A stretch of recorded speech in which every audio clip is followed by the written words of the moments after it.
Welcome to the Aquest Podcast, conversations about regs, funds, and governance with your host, Daniel Lawler. Hello and welcome to the Aquest Podcast, the easy listening funds industry podcast. I'm Daniel Lawler from Aquest, and the guest co-host for this episode is Robert Taylor from the Financial Conduct Authority in the United Kingdom. Rob, thanks for joining us. Would you like to introduce yourself? Thanks very much, Danny. It's funny introducing myself to someone that I've known for the last year and a half through the work that I've been doing at IOSCO. But I'm Rob Taylor, and been in this industry for over 30 years, and trying to figure out what I want to do when I grow up. No rush on that one. No rush. And so, how did you end up with the FCA? Well, long story. I mean, I started out. I started out in the industry when I was about 25, 26, working as a financial journalist, and then moved into the industry itself as a result of the fact that in those days, and I don't mind saying it, I just wanted to make some more money. And I was lured into it because I had already had all the registration requirements, because I used to write a column on fixed income trading, and that column gave advice. So my career really moved through sales and marketing, into management, into a position I had up until 2012, which was CEO of Climate Benson Bank. And when I left the bank, I survived. I noted when I said 2012, I'd survived the credit crunch. Well done. And helped steer the bank to some new owners at the time. And I was trying to figure out what my next step would be. I was thinking at the time I might go into academics, but the opportunity came along about a year after I'd left Climate Benson, a year and a half, and at the FCA to work in the industry, to work as a supervisor of the industry. And I think when you think about the fact that in the UK there are so many firms out there, that I really couldn't turn down the idea of having a bird's eye view of the industry as a whole. And after working in the industry and sometimes thinking to yourself, gosh, am I making the right decisions? Is everyone aware of these issues? I wanted to know if everything was as mixed up as I thought it was going into work for the FCA. The reality was, I realized that everyone does things, and not everyone has their forte. Some people do things really well in certain areas and do other things really poorly. Some firms are in the middle, and there's a handful of firms who just keep their head below the water and hope no one finds out what's actually taking place in their businesses. But it's been a real eye-opener. It's also been a real privilege to have access to this kind of a view in terms of what's actually taking place out there. And an interesting time to be involved in the industry. Absolutely, yeah. And what is it about your job that you enjoy the most, or that you're most passionate about? Well, I think the fact is that in the world of asset management overall, whether or not that's through an asset management company or through a private portfolio manager, I think the interesting thing is that we have lived through a period of low interest rates for the last 10 years. And what's been really most interesting is to see how firms have taken up the mantle of trying to make certain that they're providing their clients with the best returns they possibly can. And sometimes that's meant that they've had to make some hard decisions as to whether or not they actually earn the fees that they would like to charge. If there's some places in their charging structure that's really more client money, not earnings for the firm. And I guess the pleasure I have, it's not about finding the firms out, it's actually having the discussions with the firms about where some of those conflicts actually have sat and whether or not the way they're approaching it is the right way to approach it.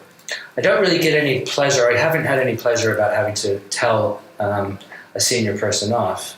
But what I have had a lot of pleasure out of is being able to talk openly with the senior people about the perception we have and what their perception is, and trying to figure out what the best way forward with those firms have or is. And then the last year and a half, I've taken on a more global responsibility as a result of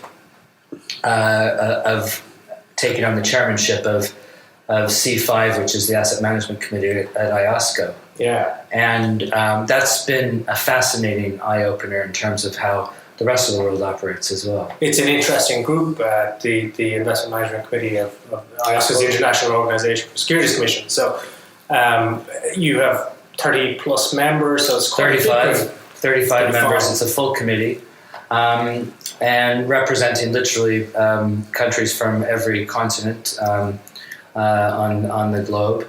And again, we've got a really interesting agenda right now. Sure. In part due to the work that we've been doing with the FSB at the same time. And in part, again, thinking about some of the new product areas that are just growing exponentially at this point, and whether or not we need to take a look globally at what some of the issues affecting various jurisdictions might be. Sure, and I suppose the first of those items, the work that you guys are doing with the Financial Stability Board, two distinct areas there. There's the liquidity risk management piece and then the piece about leverage. The liquidity risk management, you guys published in early February some recommendations and guidelines around that. That sort of brings to an end that piece of work, is that right? That's right. So that was a good year and a half of activity there to get that work out. We had to actually agree globally with all of our colleagues what the right way forward in this space was.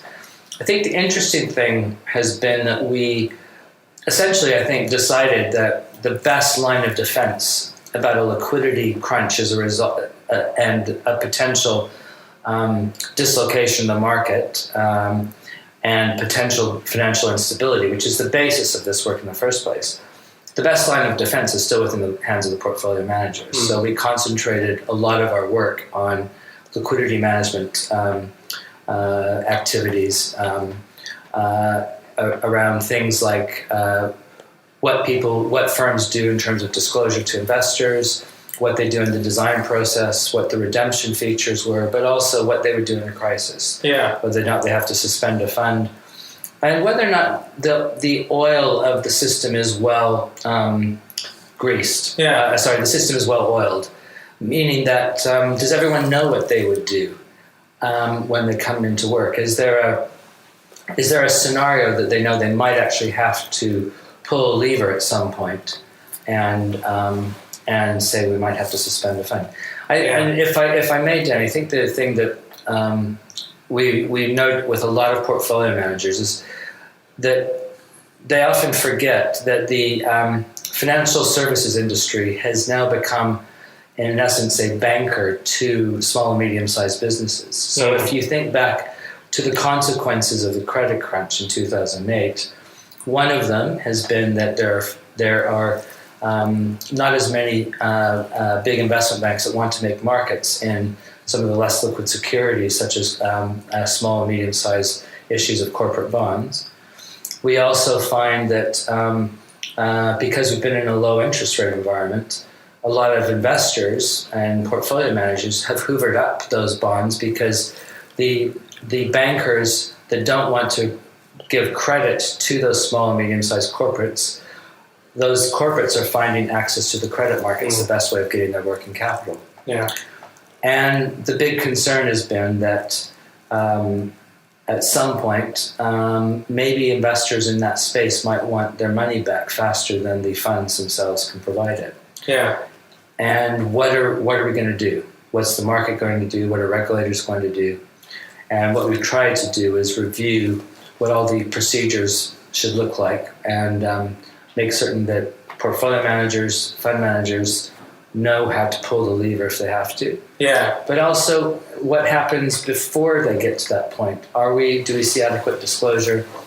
Do we see adequate thought given in the design process of a fund about this particular issue, particularly if the fund is going to have less liquid securities in it as a result of what they're piecing together? Yeah, I think one of the key things I took from the recommendations and the messaging around that was really this piece about pulling the lever. So are the portfolio managers ready to pull the lever when the time comes, if the time comes. And that might not be an easy thing to do if they are looking around and their peers haven't done it and they're going to be the first. So to make that decision, knowing that the consequences could be quite great for the fund and for the investors, I think it's to really bring that home and say that it's their responsibility. So get your procedures lined up, make it as objective as possible when the time comes, that it's not, that you're not sort of scrambling around, it's not an off-the-cuff decision, it's something that you can sort of hit the procedures and okay, the decision that we got to make is suspend or whatever it is. So it's really to give the power to the managers and just let them know. So, I think the thing is that a lot of portfolio managers and a lot of clients don't see suspension as possibly part of the normal process of managing portfolios. When I say normal, it shouldn't happen very often for the wrong reasons. But it should be seen as part of the process of managing portfolios, especially if the portfolio has less liquid securities in it. Yeah. And the point here is that the clients themselves need to be aware that that's a possibility. And I think most of the big institutional investors understand that. But when we're getting into the retail space, do they just assume that a portfolio can be liquid within a day after redemption notice has been given? Or do they realize that it could take a while in certain market circumstances, and in certain extreme circumstances, a portfolio manager might need to suspend a fund until the market calms down and they can actually make an orderly liquidity. Make their funds liquid in an orderly process. I think all of us at IOSCO decided that that's best for investors, so that their value is also protected and they're not actually getting liquidity off of the back of a market that's tanked. Yeah. So you guys have done an awful lot of work on that liquidity piece, and you published your report there. So what's next up then in the FSB work is the leverage work. Yeah. It's probably a little bit earlier stage, but a tricky one. That's a pretty... Yeah, it's tricky, and it's tricky to get 35 people around the table to see it from the same perspective. Sure. We're dealing, so there were 12 recommendations that the FSB made, and we're dealing with one of those 12 right now in this project. That has to do with just having a global measure of leverage. So that just at the very basic level, we know in our jurisdictions how much leverage is out there, and then how much meaningful leverage is out there. So there's a lot of leverage in the system that isn't necessarily that important to worry about, i.e. Hedging activities in your portfolio. When you actually have positions that you're actually hedging off against, netting as well. But at the end of the day, there are certain funds out there that could be highly leveraged and could also have a level of leverage that could, and I keep saying could impact the stability of the financial system. Have you a sense for, I know it's early days, for where that might land in terms of what kind of a measure might... I have a sense, but I don't think it's time for me to share tell you. Well, what sort of timeline are you working to on that project? We're looking to be actually a lot more opaque towards the end of this summer. So if you want to do another podcast, then I'm happy to do it. Okay, I'm going to keep you to that. Okay. The other piece of work then is the ETF work that you mentioned. Right, yeah. So that's obviously we're seeing huge assets going into the ETFs, and from a few regulators and IOSCO as well, just raising a question as to what might go wrong in the future, and maybe we could try and anticipate that in advance of issues occurring. So what's your plan for that project? Well, right now the committee's really doing a piece of discovery work. Okay. So I think you have to keep in mind that it's quite fashionable for everyone to worry about it, because there's a lot of aspects of the ETF product that journalists don't understand, even regulators don't understand, and I'd even say that some of the participants in the market don't fully understand. So what's really important at this stage is for us to get the issues on the table that we think need more clarification and need more examination as well. So in terms of the discovery work, we're looking at this in terms of what's taking place within the issuers of the ETFs, what's taking place on the with the market makers, the liquidity providers, the appointed reps, and then what's taking place on the exchanges, and ultimately I think also what's taking place in the distribution chain. I'm not trying to send out alarms on this, because I don't think anyone has done a thorough look at this globally. We've got entities that have looked at it within their own jurisdictions or across the European community, for instance. But what we have now at IOSCO, we have the ability to take the knowledge that exists in the US in this market, the knowledge that exists in Asia, and also the knowledge that exists in Europe.